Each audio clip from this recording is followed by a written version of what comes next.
Hello friend, sanitise garden में आपका स्वागत है। और आज मैं आपके साथ लहसुन लगाने का तरीका शेयर करने जा रही हूँ। देखिए, ये मेरे पास लहसुन है। कुछ मैंने इसकी कलियां खोल के रखी हुई हैं गठी में से। गठियां बोलते हैं इनको, जो ये होती हैं लहसुन की।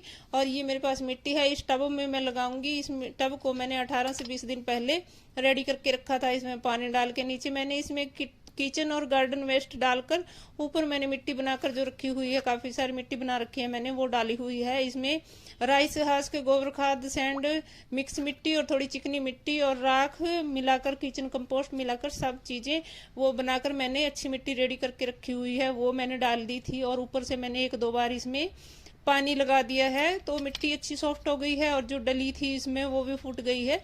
देखिए कितनी सॉफ्ट भुरभुरी मिट्टी बन गई है। अभी इस मिट्टी में मैं लहसुन लगाऊंगी। अब ये रेडी है लहसुन लगाने के लिए। तो देख लीजिए, ये है लहसुन की कलियां जो मैंने इसमें खोली हुई हैं, जो गठी होती है उसमें से। और जो मोटी मोटी लहसुन की गठियां होती हैं, उनको कलियां होती हैं, उनको हम लगा लेंगे। देखिए, इनको हम मोटे मोटे लहसुन को छांट के पहले ही बीज के लिए रख लेते हैं। और जो बारीक वाला होता है उसको खा लिया जाता है। तो अगर हम मोटा मोटा लहसुन लगाएंगे तो मोटी ही गठी हमें खाने को दोबारा से मिलेगी और पत्तियां भी मोटी आएंगी। तो अगर हम ये बारीक वाला लगाएंगे तो बारीक बारीक पत्तियां और बारीक ही गठी हमें फिर से लहसुन की मिलेगी। तो इसलिए हमें मोटा मोटा छांट कर ही बीज लगाना चाहिए, और तो ताकि हमें मोटा मोटा ही लहसुन मिल सके। तो ये देखिए, मैंने मोटा मोटा निकाल लिया है। और ये गठियां देखिए, ये है मेरे पास, ये घर का ही लहसुन है। वैसे तो बाजार में भी खेतों का ही आता है, क्योंकि ये खेतों में ही तैयार होता है। तो खेतों में से हम अपने खेत में से लेके आते हैं, उसी में से ये लहसुन हमें मिला हुआ है। तो इसकी गठियों को हम ऐसे खोल लेते हैं। मोटी मोटी गठियां जो होती हैं वो लगाने के लिए ले लेते हैं, और जो बारीक वाली होती हैं उसको खाने में यूज, सब्जी वगैरह में कर लिया जाता है। तो देखिए, मोटी मोटी जो गठियां हैं उनको हम इसमें लगाएंगे टब में। तो ये मिट्टी है, जो इस मिट्टी को अभी हम थोड़ी, मैंने 2-3 दिन पहले मोस कर लिया था, और अब ये थोड़ी मोस वाली मिट्टी है। क्योंकि बिल्कुल सूखी मिट्टी में ये जब पानी डालते हैं तो ऐसे इधर उधर चली जाती हैं कलियां, तो थोड़ा मोस होना जरूरी है। और इन कलियों को देखिए, मोटा मोटा मैंने छांट लिया है। देखिए मिट्टी आपको मोस दिख रही होगी। तो ऐसे लाइन बना के इसमें हम लगा देते हैं लहसुन को। लहसुन और प्याज की जो अभी पौध लगाते हैं उसको ऐसे ही लगाया जाता है। खेतों में तो देखिए ज़्यादा जगह होती है, तो उसी हिसाब से लगाया जाता है। और इस लहसुन को देखिए, इस साइड से ये जो नीचे का मुंह है इससे लगाया जाता है, जिधर से हम गठी में से निकालते हैं। और जी पूंछ सी बनी होती है, देखिए ये जो पूंछ सी बनी होती है, इस पूंछ सी को ऊपर की तरफ किया जाता है, इसी में से पत्तियां निकलती हैं। तो देखिए, इस तरह से इस लहसुन को लगा देंगे हम कली को, और इसी तरह से पूरी टब में लगा लेंगे। और थोड़ा थोड़ा गैप हमें छोड़ना होता है, तकरीबन 2 से 2.5 इंच का। देखिए इतने में गठी बनेगी, तो इतना गैप तो जरूरी है। अगर हमें पत्तियों के लिए लहसुन लगाना है तो हम पास पास में भी लगा सकते हैं, और अगर हमें गठी के लिए लगाना है तो इतना गैप तो जरूरी है। इतना गैप देकर ही हमें लहसुन लगाना होता है। तो देखिए, इस तरह से मैं राउंड में इसको लगा रही हूँ। जिस तरह मर्जी लगा सकते हैं, लंबाई में भी लगा सकते हैं और राउंड में भी लगा सकते हैं। और लगाकर इसको थोड़ी थोड़ी मिट्टी पास पास कर दी जाती है, ताकि ये पानी डालने पर इधर उधर ना तैर जाए पानी में।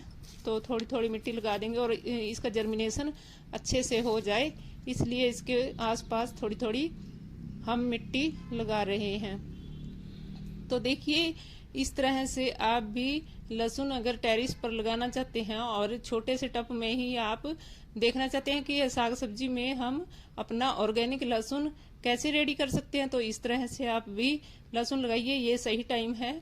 वैसे तो सितंबर लास्ट से लहसुन लगाना शुरू हो जाता है, लेकिन अक्टूबर में भी, और अब नवंबर चल रहा है, तो नवंबर में भी हम लहसुन को लगा सकते हैं। तो इस तरह से देखिए, लहसुन लगाइए और ऑर्गेनिक लहसुन अपने टेरिस से हार्वेस्ट कीजिए, और साग सब्जियों में डालिए। देखिए ये इधर जो फ्रूट क्रेट है इसमें भी मैं लहसुन को लगा लूंगी। इसमें मैं लंबी लाइन से लहसुन को लगाऊंगी। देखिए इस तरह से हम टेढ़ी लाइन भी बना सकते हैं, लेकिन मैं लंबी लाइन ही बना रही हूँ, बस 3 लाइन ही लगाऊंगी। और इस तरह से देखिए थोड़े थोड़े गैप के बाद ऐसे हम लहसुन को लगा लेंगे लाइनों में। तो लाइनों में उगता है लहसुन तो बहुत ही अच्छा लगता है। देखिए लाइन से लगा हुआ लहसुन अच्छा लगता है देखने में, और जब उगता है इसकी जो पत्तियां होती हैं वो भी लाइंस में दिखती हैं तो अच्छी लगती हैं। तो खेतों में भी इसी तरह से लगाया जाता है लहसुन, ऐसे ही लाइंस बनाकर। और फिर खेतों में तो देखिए एक डंडी होती है हमारे पास में, क्योंकि हाथ से नहीं बना सकते हैं इतना। एक लकड़ी की डंडी ले लेते हैं, उसको हम आगे से थोड़ा नुकीला सा बना लेते हैं ताकि मिट्टी में आसानी से ऐसे लाइंस बन जाए। तो उसी से हम जो है कि खेत में लगा लेते हैं। जब मैं घर पे थी तब हम लगाया करते थे गांव में, तो हम उसको ऐसे ही लगा लेते हैं डंडी से। तो देखिए अब तो कंटेनर में लगा रही हूँ, तो आपको मैं हाथ से ही लगा कर दिखा रही हूँ।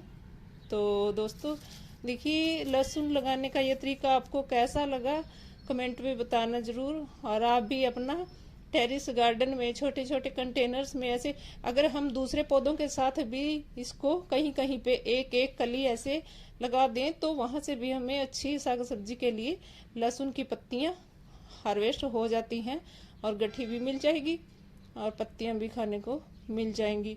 तो दोस्तों कैसा लगा आपको ये तरीका? और अगर वीडियो अच्छा लगता है लाइक शेयर और चैनल को सब्सक्राइब जरूर कर लेना प्लीज़।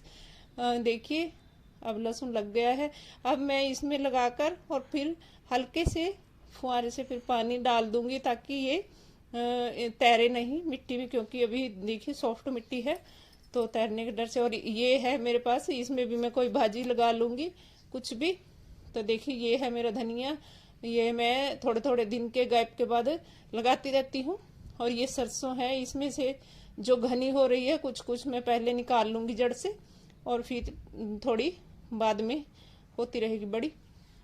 तो फ्रूट कंटेनर में देखिए ऐसे सब्जियां उगा सकते हैं हम लोग, और छोटे छोटे ये टब हैं जो इनमें भी तो अपना शौक पूरा कर सकते हैं। देखिए जिनके पास खेत नहीं है वो अपना शौक टेरिस पे पूरा कर सकते हैं। तो लहसुन उगाइए और इंजॉय कीजिए।